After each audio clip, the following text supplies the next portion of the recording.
today, where these cubs were found in the city and what conservation officers had to say.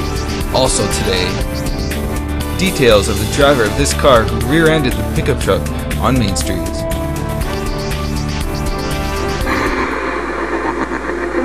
WKGM Pulse News, live from downtown Winnipeg, with Kelly Evans, sitting in Trevor Pascal. Good morning from the WKGM News Desk. I'm Trevor Pascal. Thanks for joining me. An 80-year-old driver has died following a collision on Main Street near Dufferin Avenue in Winnipeg on Tuesday morning. Emergency crews and police were called to the area shortly before 4 p.m. A 1960 Fiat was headed southbound on Main Street. Now, because of heavy traffic, several vehicles in front of the Fiat had stopped.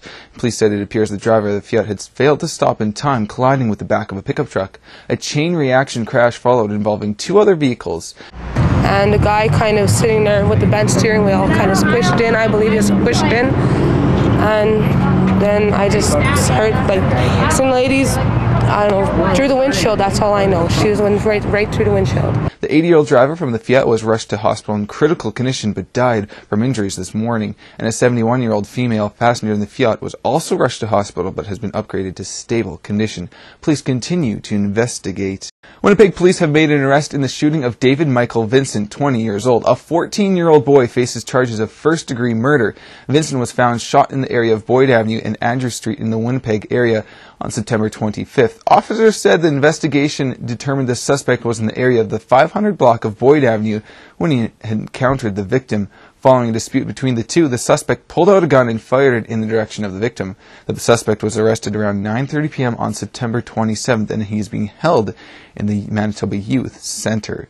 The River East provincial race was a close one in 2007, and pundits are expecting the same thing again October 4th as Manitobans head to the polls. That's 2 votes. NDP candidate in the River East corner, Kurt Penner, is working hard for each vote this election. Penner almost took the traditional Conservative seat away from the Tories in 2007. He lost in a recount by 52 votes to the NDP MLA Bonnie Mitchelson.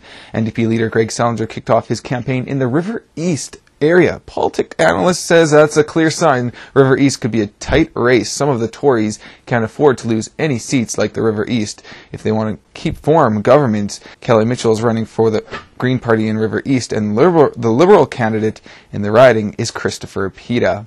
The Bank of Montreal is predicting that the loonie will slip as low as 93 cents US by the end of the year as the global economic slowdown weighs on commodity prices that support the Canadian dollar. BMO said in a report Wednesday that it expects the loonie to remain around the level until the second half of next year. Now, before global growth helps to push it back to parity with the US dollar, the Canadian dollar is down 42 cents US to 97.66 trading this morning. Now, the Canadian dollar has been violated in recent days, and the currency lost about 5 cents against the US dollar last week amid the turmoil of the European government debt crisis. Now, the BMO forecast suggested that the loonie would remain near 95.2 cents US until the second half of 2012, by which time the global economy would start to improve. Well, automobile insurance versus private insurance. It's the debate that's been ongoing, but the question being asked here is which is better? WKGM Pulse News investigates. Another typical day in Winnipeg. For all Manitobans, public insurance is behind each driver, and not everyone is aware of this. As for Derek Rozwadowski, moving from Alberta and adjusting from a private market to a public market has its differences. I don't know. I don't know. I mean, to me, it's private, you can shop around. Public, you can't. Right? Public, it's all apples in one basket, and private, you can shop around. But most Manitobans don't even know what exactly MPI is, so we decided to talk to an MPI spokesperson to find out more.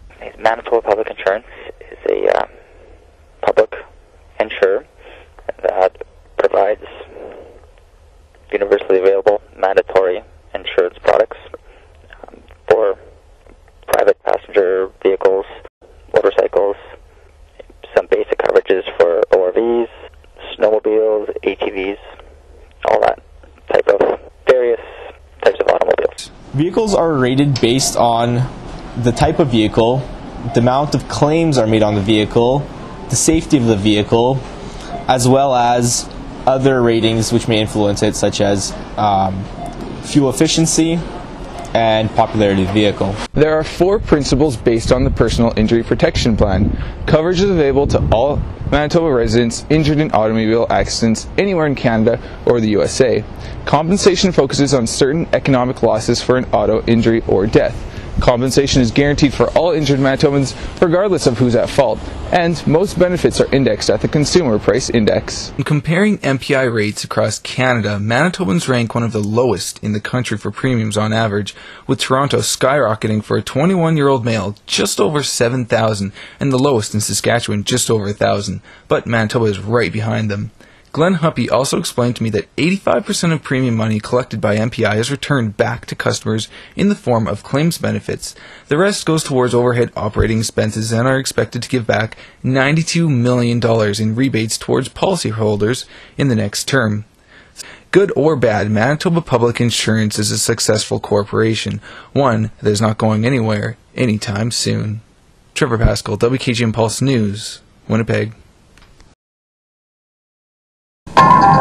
Skywatch weather brought to you by Nisby Home Renovations. It pays to go with a name you know. Well, time for a look at your Skywatch weather forecast, and we begin with our 9 to 5 forecast. Starting at 9 o'clock, we're looking at temperatures near 15 degrees. We're almost there. We're at 12 degrees right now. Mainly sunny skies. The wind's fairly light out of the southwest at 15 kilometers an hour. By 12 o'clock this afternoon, nothing but sun and 20 degrees. The wind's still fairly light at 15. And by 5 o'clock this afternoon, which is most important when we are all off, 24 degrees. We could expect some isolated showers by this evening, but 24 degrees, mainly sunny skies. We could see a few clouds by then pushing their way from the west, and we should see 24 degrees by 5 o'clock. Not bad at all. Looking at our Skywatch weather pictures of the day, nice solar flare actually last night due to those clear, calm conditions. We were able to see that, and that comes from Steve McDougall.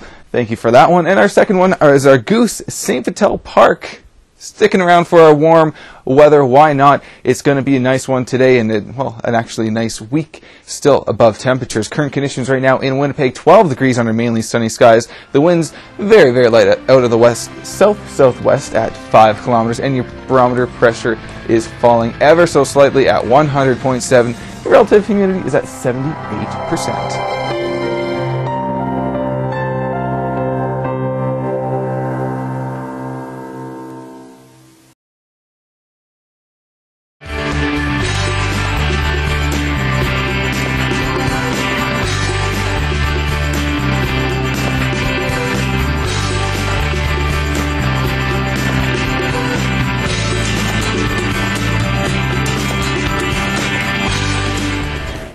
Welcome back, everyone. As we take a look at temperatures currently across the province, Churchill, you're at 6 degrees this morning. Well, that should be your high, I should say. 17 in Thompson with a mix of sun and clouds. 16 for Gillam, nothing but sun. As we move to central conditions, Dauphin, Swan River, highs up to 20, 24, respectively. Brandon, 23 degrees under partly cloudy skies. And we move south. Portage, you're looking at a high of 24 degrees this afternoon. Morden Winkler, 25 degrees.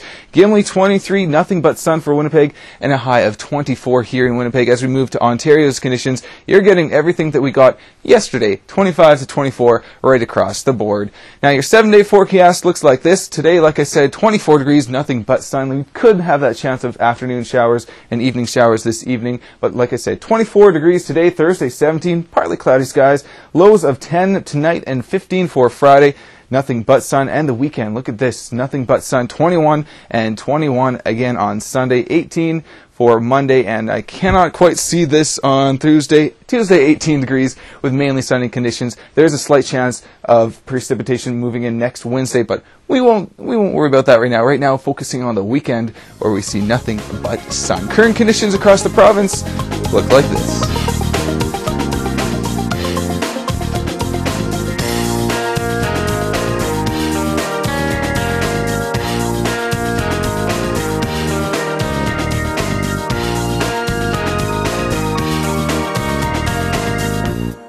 Finally, this morning, 2 orphan bear cubs have been seen on Highway 7 just outside Winnipeg. They were captured by Sally Hull on her cell phone after she thought she saw a dog on the side of the highway in the RM of Armstrong. Instead, when she pulled over, she spotted 2 bear cubs. My concern is that there's no preserve for bears. They don't deserve to die just because their mother died. According to Manitoba Conservation, the young animals aren't in real trouble. Black bear cubs at this time of year are not euthanized because they've had the summer to learn their survival skills, and Conservation says they will instinctively go to a den later this fall, but officials with Wildlife Rehabilitation Centres say the province needs a facility to send orphan cubs. It receives dozens of calls every year reporting injured or orphaned bears, but can't do anything about it. And that is your 10-minute news and weather update. For more news, join us tonight, or this afternoon, I should say, for the latest headlines. And of course, stay tuned as we go back to CTV Morning News Live in moments.